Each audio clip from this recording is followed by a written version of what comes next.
Waalaikumsalam, Bu. Bagaimana kabarnya hari ini? Baik, Bu.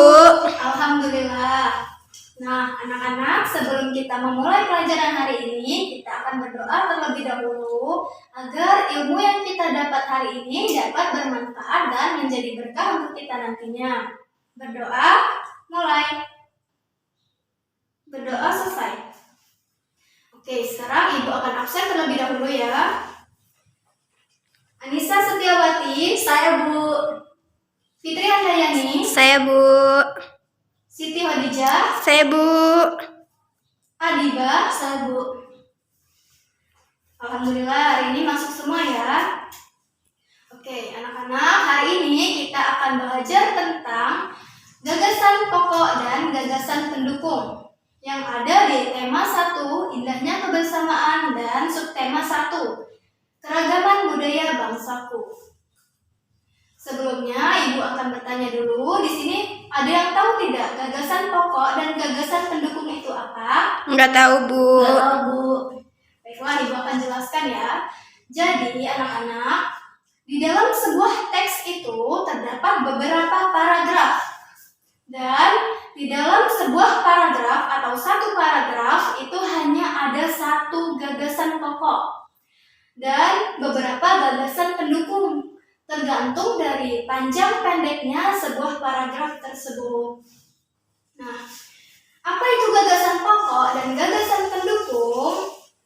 Gagasan pokok adalah ide utama yang akan dibahas dalam sebuah paragraf.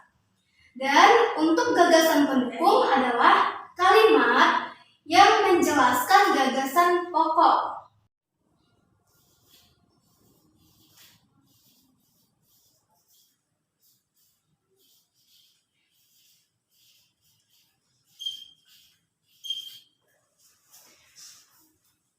Nah, anak-anak, sebelum kalian menentukan gagasan pokok dan gagasan pendukung, kalian dapat menentukan kegiatan seperti ini. Melakukan kegiatan seperti ini. Yang pertama, bacalah paragraf dengan seksama. Artinya, kalian harus membaca setiap paragraf itu, jangan terlalu cepat, agar kalian dapat memahami apa yang dibahas dalam sebuah paragraf tersebut. Yang kedua, tentukan topik atau kata kunci dari paragraf. Dan yang ketiga, barulah kalian dapat menentukan gagasan pokok dan gagasan pendukung. Sampai sini, ada yang ingin ditanyakan atau sudah paham? Tidak ada, Bu. Baiklah. Nah, agar kalian lebih paham lagi tentang gagasan pokok dan gagasan pendukung, mari kita coba menentukan gagasan pokok dan gagasan pendukung dalam bentuk diagram. Nah, anak-anak, di sini Ibu sudah menuliskan sebuah teks yang terdiri dari satu paragraf. Kita baca terlebih dahulu sebelum kita menentukan gagasan pokok dan gagasan pendukungnya. Indonesia memiliki berbagai bahasa daerah. Misalnya bahasa Batak, bahasa Jawa, dan bahasa Sunda. Keragaman bahasa di Indonesia tidak membuat bangsa Indonesia terpecah-pecah. Bangsa Indonesia tetap menjaga persatuan dan kesatuan. Bangsa Indonesia dipersatukan oleh bahasa persatuan, yaitu bahasa Indonesia. Nah, kita sudah membaca teks ini atau paragraf ini. Kemudian kita tentukan gagasan pokok dan gagasan pendukungnya. Yang pertama, kita tentukan terlebih dahulu gagasan pokoknya. Gagasan pokok tadi apa? Gagasan pokok tadi ide utama yang dibahas dalam sebuah paragraf. Jadi, kita harus cari ide utamanya atau inti dari yang dibahas dalam sebuah paragraf ini. Intinya adalah Indonesia memiliki berbagai bahasa daerah, misalnya bahasa Batak, bahasa Jawa, dan bahasa Sunda. Nah, ini adalah gagasan pokoknya. Nah, setelah kita menentukan gagasan pokoknya, kita akan menentukan gagasan pendukungnya. Gagasan pendukung tadi apa? Kalimat yang bertujuan untuk menjelaskan gagasan pokok. Jadi, selain dari kalimat gagasan pokok ini, semuanya adalah gagasan pendukung. Berarti gagasan pendukungnya, keragaman bahasa di Indonesia tidak membuat bahasa Indonesia terpecah-pecah. Bangsa Indonesia tetap menjaga persatuan dan kesatuan. Dan bangsa Indonesia dipersatukan oleh bahasa persatuan, yaitu bahasa Indonesia. Nah, ini semua adalah gagasan pendukung. Berarti gagasan pokoknya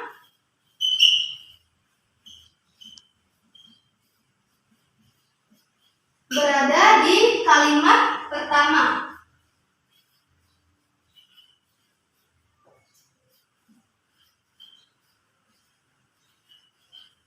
Dan gagasan pendukungnya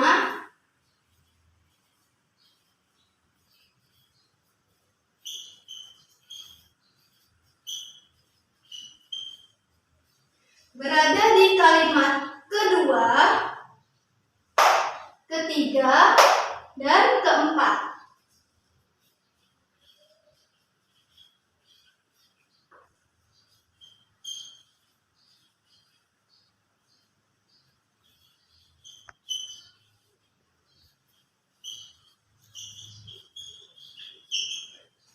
Nah, seperti ini ya mencarinya. Nah, sampai sini ada yang ingin ditanyakan atau sudah paham? Tidak ada, Bu. Oke. Nah, setelah kita menentukan gagasan pokok dan gagasan pendukungnya, kita akan memasukkan gagasan pokok dan gagasan pendukung itu ke dalam bentuk diagram. Nah, anak-anak, tadi kita sudah menentukan gagasan pokok dan gagasan pendukungnya. Sekarang kita masukkan gagasan pokok dan gagasan pendukungnya ke dalam bentuk diagram. Nah, ini Ibu sudah contohkan bentuk diagramnya seperti ini.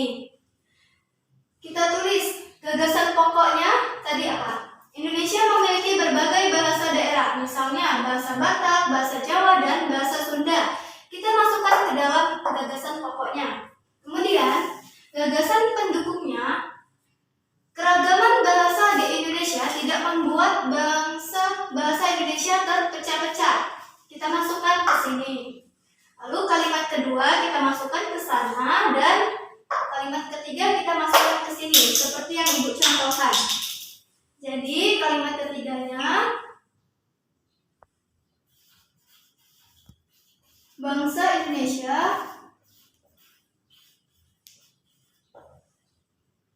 tetap menjaga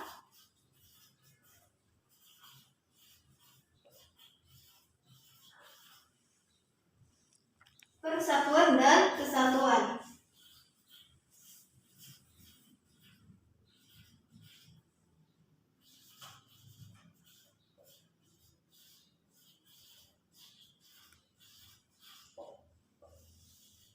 Nah, ini adalah contoh dari gagasan pokok dan gagasan penduduk dalam bentuk diagram. Nah, sampai sini apakah ada yang ingin ditanyakan? Tidak ada, Bu. Tidak ada, jadi Ibu kasih kesimpulan. Jadi intinya itu, yang pertama, kalian harus ingat bahwa dalam satu paragraf itu hanya ada satu gagasan pokok dan untuk gagasan pendukungnya bisa lebih dari satu, tergantung panjang dan pendeknya sebuah paragraf. Nah, yang kedua, kalian harus membaca paragraf itu dengan seksama. Jadi membacanya jangan terlalu cepat agar kalian dapat memahami isi dari paragraf yang akan kalian baca. Dan yang selanjutnya kalian dapat menentukan gagasan pokok dan gagasan pendukungnya setelah kalian membaca teks dengan seksama. Baiklah anak-anak, tadi kita sudah menentukan gagasan pokok dan gagasan pendukung. Kemudian kita sudah memasukkannya ke dalam bentuk diagram. Selanjutnya, kalian buka buku halaman 28. Sudah dibuka? Sudah, Bu. Di sana terdapat sebuah teks tentang tari kipas Pakarena. Nah, di sini untuk tugas kalian di rumah, kalian cari atau tentukan gagasan pokok dan gagasan pendukung dari setiap paragraf. Nah, di sini kan ada 3 paragraf, 1, 2, dan 3. Jadi kalian buat 3 gagasan pokok dan beberapa gagasan pendukung. Kemudian kalian masukkan ke dalam bentuk diagram seperti yang sudah Ibu contohkan ini. Bagaimana, ada yang ingin ditanyakan? Saya Bu. Iya, bisa. Bu, dalam teks ini kan ada 3 paragraf. Berarti kita buat 3 diagram ya Bu? Iya, betul. Kan ini satu diagram ini hanya untuk 1 paragraf. Jadi karena dalam sebuah teks ini ada 3 paragraf, jadi kalian buat 3 diagram untuk masing-masing paragraf. Bagaimana, ada yang ingin ditanyakan lagi? Tidak ada, Bu. Tidak ada. Sudah, baiklah. Sebelum kita mengakhiri pembelajaran hari ini, kita berdoa terlebih dahulu ya. Berdoa, mulai. Berdoa selesai. Baiklah, terima kasih. Dan jangan lupa dikerjakan PR-nya. Ibu akhiri. Wassalamualaikum warahmatullahi wabarakatuh. Waalaikumsalam warahmatullahi wabarakatuh.